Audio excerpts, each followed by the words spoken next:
And I feel like that's an issue a lot we see, like where they're more like focused on protecting the aggressor than the victim. They know that dragging one down could drag everybody. That is true.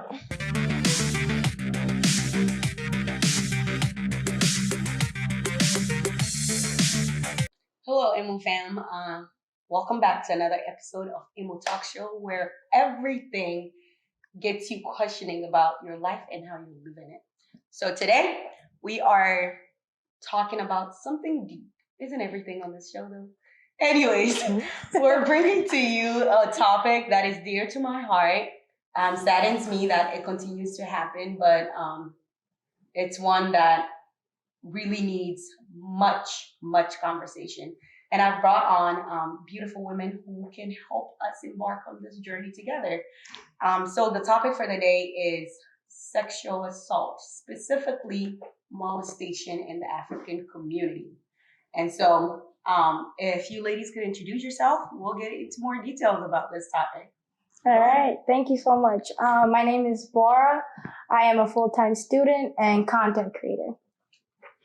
Hi, my name is Faraha. I am a mental health practitioner, and I'm also a filmmaker. All right. Thank you, ladies, for coming on. So this conversation today is one that, please God help me. Heavy. Cry. It is heavy. It is a heavy topic, and sexual violence is one of those issues that really continues to torture African people. Because like I've said in the past, our people are communal. And like, we have this mentality of like, what happens in this tribe, in this clan, in this community, stays in this community. Mm-hmm. You don't take it to the outside world. And this in hence leaves a lot of victims of sexual assault very vulnerable and traumatized. Yeah. So I'd like to just jump into it and ask you guys, what are some ways that the African so-called village, how does that foster sexual violence in the community? And some of the things that I've seen pop up online is like the perverted uncles and aunties. Yeah. Like the logic of like, what happens here stays here. Yeah. This is our family. You can't break the family. And like the whole mentality of like, this person has a name, a reputation in the community, and we can't ruin that for them. Yeah. And then daycare is something that really a lot of families struggle with. And so families like end up leaving their kids with just about anybody. All these uncles and aunties that aren't actually blood related, but like they're uncles and aunties. How does all of these scenarios, how does that foster the behavior? As you were speaking, two things ended up popping up in my head, and these are like personal experiences I've had just like being within the community. One is the comments on physical appearances. I myself have had encounters where like people who are supposed to be your uncle or like your big cousin, as you're going through adolescence, they would say things like, oh, your breasts are getting bigger. And sometimes it confuses you because I'm like, that's weird. You're my uncle. It almost feels like you're looking at me in a sexual way, right? And it's just one of those things where you just don't talk about it. Uncle said, oh, your butt is getting bigger, like, and that's just normal, right? And then another thing is, I think because we grow up with the mindset of like being in a community and like the whole village raises you. Growing up, for example, we always had visitors at the house. But now as an adult, I'm starting to realize how dangerous that can be because you're not protecting your children from the dangers that people can be bringing into your home, right? Because most of the time, you would be surprised, but it's usually a relative who, does these things and like molest your children and so on. And so like actions like those end up fostering, and causing these things too. And I think also like going back to your first point, like how we sexualize kids Yeah. at a very young Yep. age. Yeah. Like you hear a lot of like, oh, cover up, like you're like you've grown up, like you said, like your butt is getting bigger. Your uncle's telling that to you, which even like at a younger age, you probably don't know what's happening. Some people may not know like what's happening. Yeah. And it's like, why do I have to cover up more? I remember when I was a kid. You see how I'm sitting right now? Mm-hmm. I've never been a child to like sit like very womanly. Yeah. You know, like, you know, what they consider womanly. Like, I just be sitting anyhow. Like, I just be sitting anyhow. And I remember like out of, like when I turned like 7, my parents had to decide no more skirts for me. Wow. They had to give me shorts, pants, like I could no longer wear anything where like I could keep my legs open like that because everybody will be telling my mom and dad, like she's always leaving her legs out. And you always say, close your legs. That's what they would tell you. Yeah, so like nobody is telling you like what could happen to you, but they're telling you to just like do this thing. But I don't know. Why do I have to do this thing? Yeah. Like, I mean, you're a kid. As a kid, you're not thinking of these things, and you obviously and you don't shouldn't. You're a danger child of these things. And like, so like we get sexualized at a very young age. At a very young age, and it's really dangerous because a lot of like what you said, a lot of the people that have been molested were molested by family members, and friends, older cousins, or like friends of the family. Yeah. And I've seen cases where like these kids will come up and say it, like this happened to me, and family members will be like the parents will be, oh, here's a great example. Oh, I remember one time, you know how like sometimes people go on a Facebook rant? Yeah. A couple years back, there was a case about like somebody in the church that did a lot of bad things to a lot of kids. They were rapists, okay? And when this child told their parents basically told them like, we're going to handle this family to family. Yeah? So they did. And guess what? The other family paid dowry to this other family for ruining their child. And the child really wanted this person to be dealt with justice. Yeah. But the parents would not allow it. They basically like married her off to this man. Like she didn't have to like marry them, but that's basically marriage. Yeah, it is. They married her off to her rapist. And I feel like that's an issue a lot we see, like where they're more like focused on protecting the aggressor than the victim. And you just see like the same cycle being repeated over and over again from like mother to child. And like, even like how you said, like, they're like, oh, don't wear that skirt, don't wear this and that. And I feel like sometimes, especially like mothers, they might see that as a way of like protecting their kid because like they went through the same experience. So the only way to like get rid of it, or like the only way to like prevent it, is to like basically police the child and be like, you can't wear this, you can't act like this, you can't this and that. But I'm like, that's not stopping the problem. You're just like shutting the victim up instead of actually dealing with the real issue. Like, why are these men feeling so comfortable to do this to children and women? And women, and like at a rate where like they know nothing will happen. Yeah. And I don't know, it's just. And so here's my next point then. You know how like basically said women, you said these men. Something that we don't really talk about is like the assault of young men in our communities that like can't even speak to anybody about it because men are supposed to be tough. Yeah. We know that it's happening in the community. Right. We've seen it. Like kids will now come up on social media and will say, like, this happened to me and this happened to me too. But it's not a conversation that like we have at all. How does this impact these young men? I feel like some of these young men don't even see it as like them being assaulted.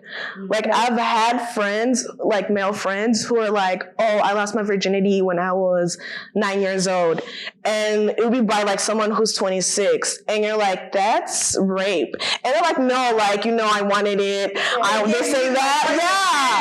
They think it's like the rite of passage, and it's like we can't even blame the guys who say that. It's like the community, like we make it seem like okay, if men, like it's okay for men to experience like certain like sexual experiences, and when they do that at a young age, they're just like, oh, now I'm a man, now I'm this and that. Like, no, you're a child, like you're a victim, like this is sad.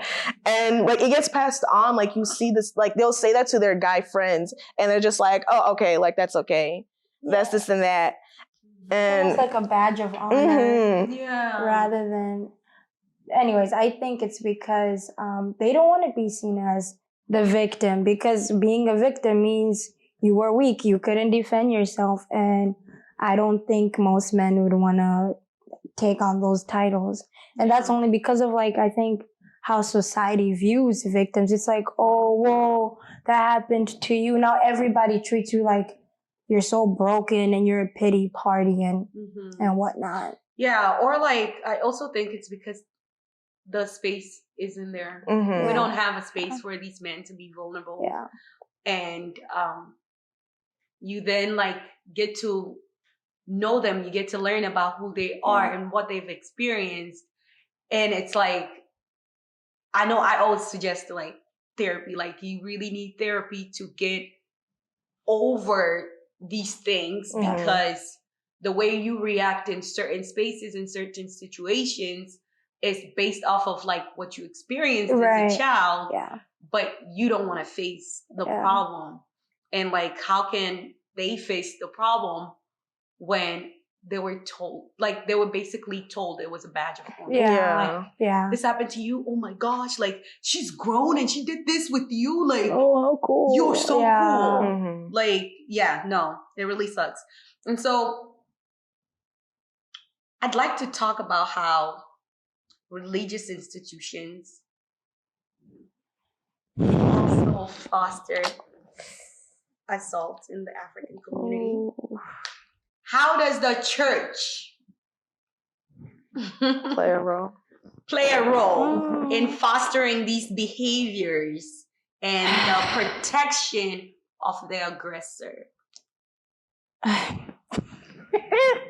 Sorry, this is really, really heavy. To be honest, let's play the religion card. It's the devil. That's always the excuse. Oh, the devil made me do it. It wasn't me. Like, there is no accountability for their actions, right? And then it also goes back to, if you expose pastor so and so, right? It's almost like you're exposing the entire church, and now it's the weirdest thing where people are like, why would you drag this name, this family name? Why do you want to bring shame onto the family? Oh, they've done this before. They've helped the church out. They've helped this person out. Just because you might present yourself as a saint doesn't mean you don't have those thoughts or you've never done that. Yeah. And it's just very toxic overall. Like, I really don't think within, when we're talking about the religious institute, like, I don't think there is a lot of protection for the victims. They always tell the victim to forgive. Literally, oh, just forgive. And that's it. To be honest, I don't think there's ever much of a consequence or accountability on the aggressor. I think that a lot of that has to do, and I'm going to say this, and I'm going to look at you while I say it. I think a lot of this has to do with the fact that a lot of church leaders have been in spaces where they have been offenders themselves. And so they know that dragging one down could drag everybody. That is true. And we've been conditioned, and I really want to point this out, The church and faith institutions are a place for people willing to work on themselves, people going to find grace, and people who are learning and growing and developing.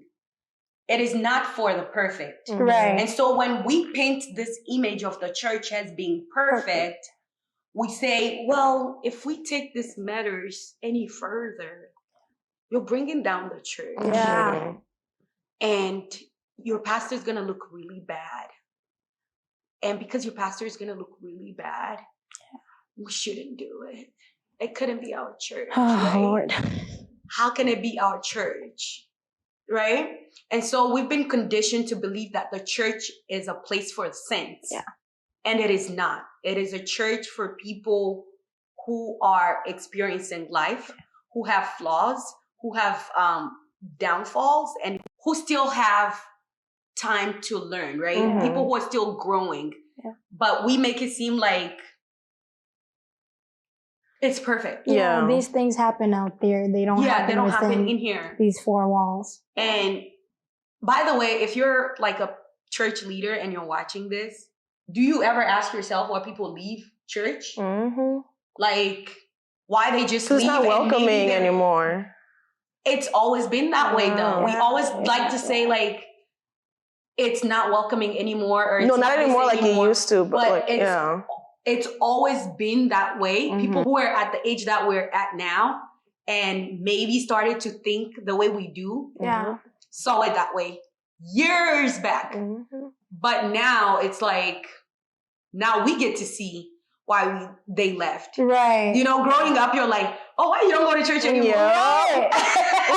And, you know, you sit there and you're like, probably judging these people. Right. Now you become Saying- that person. That person, and you're like, oh, I understand. Yeah. So I do think that that's a problem.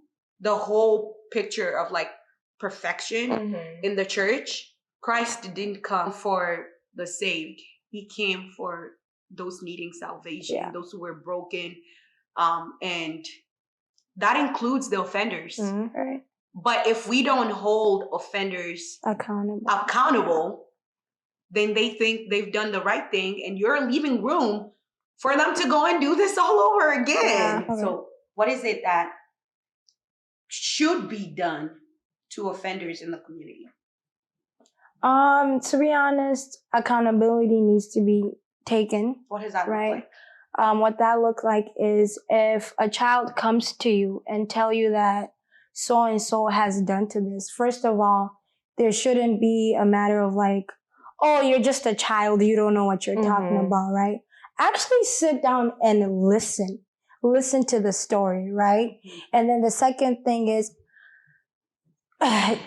geez, this is hard because I'm not okay. I feel like this is this is tough. It's really tough, right? Because if you go to the offender, right, and ask them, did you do this thing? Are they really gonna sit there and tell you that they did this thing? Mhm. So if I'm here right now, right, I'm asking, oh, they need to take accountability. How can you force accountability on someone who's not willing to take it? Well, How do you go I could about see parents reporting Yeah. what their kids have just told them. Mm-hmm. There's no reason why you should be withholding that information Yeah. from law enforcement. Yeah. Our people like to claim, oh, Don't bring the law Yeah. into don't bring this. the law into Okay. this. Well, when you touched my child, So as a parent, go ahead and report immediately. report it. And the whole statement, like, keep it in the family. When someone does that, you're no longer family. Like, that's No. not family. They didn't think of being family when they were touching you. Like, that's not family. And I feel like that's one thing also, like bring it back to like the topic at the beginning about how we see it's like always in the community. We teach our kids like everyone is family. And I understand before, like, we needed a community to raise our kids, and we still need that. But I feel like we also have to be realistic about it and be like, not everybody is family, and like Not teach your everybody kid. can be trusted. Yeah. Yeah. And not everybody should be trusted. Yeah. Cause I feel like I don't want to be like shaming the parents, but I feel like it's really irresponsible for how these parents raise their kids. Like, everybody's an uncle, everybody's an auntie, everybody's this and that. Like, there's not boundaries. There are certain boundaries a stranger should not have with your kids. Like, they should never cross. But like, everybody is like, oh, this is a family member, this is this and that. They feel like they can cross those boundaries. And that's when it leads to like these kids being placed in like vulnerable situations, or like if they get molested where they're like, oh, that's my uncle, like I don't want to get him in trouble, I don't want this and that. But like that's not an uncle. So I feel like as a parent, they should really make it clear, like this is not your family. Yeah.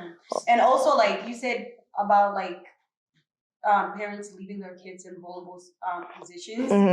I think what parents, like, I understand America is hard. I really do. I understand work schedules are tough, but you brought these kids into the world. Yep. They are a gift. They are not to just be left with anybody, because all people aren't you.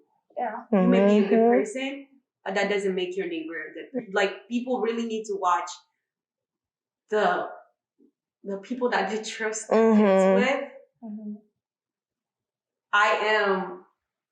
I've done so, like, I'm involved with kids so much, from my job to like just being part of the community. And the things that I hear about these uncles and aunties are disgusting. As a parent, your child should come first. Your income should be for your children. Yeah. So if you're going out here and getting the income and your child is getting traumatized, is it really worth it? Or at what cost? At what cost? Yeah. At what cost? And I feel like, okay, sometimes like some parents don't have the privilege to stay with their kids or like have family around. Yeah. But I feel like it's also apparent, like we need to have, like parents should have an open space with their kids. Like we understand the reality, like kids get molested and everybody knows that now, like not now, but every parent knows that. So I feel like as a parent, they should be having that open space with their child and be like, if this happens, it's not okay. If this person touches you here, it's not okay. Yes. So you can build that relationship with your child where they're like, if I feel uncomfortable, know their boundaries, know like when something's good and when something's not, like so this person shouldn't be touching you. This person shouldn't be saying this. And I feel like we really have to be at a place where like everybody's educated now. Like you said, like there's no excuse not to be educated. Like including not everybody, but like there's so much resources. There's so much where you can just like there's no excuse. Like here today, here, like there's no excuses anymore. And I feel like some people just are lazy. People are lazy about learning nowadays, so that's a fair statement to say. Because it's your child. Like you brought this life in this world. And even though not everything is in your control, but there's certain things that can be in your control. Like it may not be in your control where like, okay, I can control how someone views my kid, but I can control like the discussions I have with my child. I can control like prepare them. Yes, you can prepare them and have those discussions. And I feel like a lot of people don't have discussions. I'm gonna keep saying this, like have discussions with your kids. Yeah. Like they're not, like they're able to understand things. Yeah. And like, just have discussions with your children. It's so crazy because those are conversations we didn't have in the house growing up. We don't. And I think it's like when you get older and you start talking among your friends, when you guys are like 13, 14, 15, that's when you start to realize they're telling you, oh, so-and-so did this to me, so-and-so. And it's like, you look around in the room, if there's 7 of you, it's almost like, oh, it's happened to the 3 of you. And it's like, wait, what? Yeah. I'm like, really? That happened to you around that age? It's crazy. Yeah. I know so many women in my circle who have a story, and I'm like, that's insane. Yeah, and that's because women are willing to speak. Statistics show that like 1 in every 5 Black women are victims of sexual assault. And like, for every one of those Black women who report, 15 men are silent. I did not know that statistic. Yeah. Isn't that crazy? That is crazy. Now, I'd like to, before we close this off, I'd like to ask you guys one thing about the victims. How are men and women, so victims, how are they viewed in the community once they come out and say these things? To be honest, has happened to them. It's sad, but I think like people pity them and then they start to see them like they're broken. And in a weird way, it's almost like you've been defiled. So nobody wants anything to do with you. And that's how they really honestly get treated. Yeah. You guys know that in Congo, the women who get raped, assaulted, and are like come out and saying are outcasted. Their husbands leave them. Their husbands' families basically like want nothing to do with them. Yeah. I was watching a documentary once. That's sad.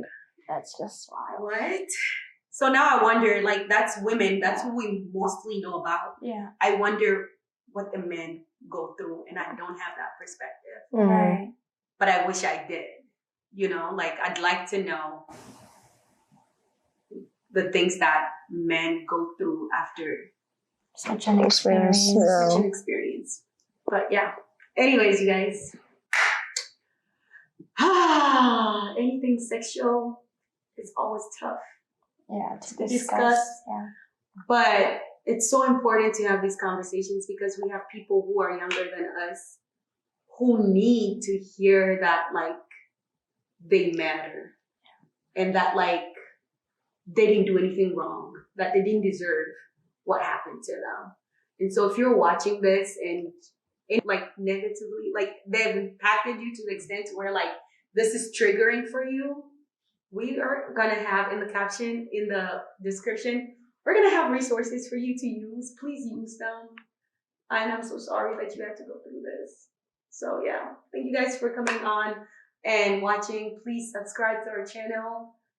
Keep coming back. Share this with family members. Anybody that you feel like this will be helpful to. And yeah, I appreciate you guys. Before you guys leave, please, your social media handles. Tell us what you're doing on your social medias if you're doing anything special. Trying to make something special, but my handle is ICBar, and it's the same on all social media platforms. And I don't have any social media, so. Look at that. All right, well, you heard it from them. Thank you guys so much. It is our pleasure to have this conversation, but it is your responsibility to continue this conversation at home. Much love from Emo Talk.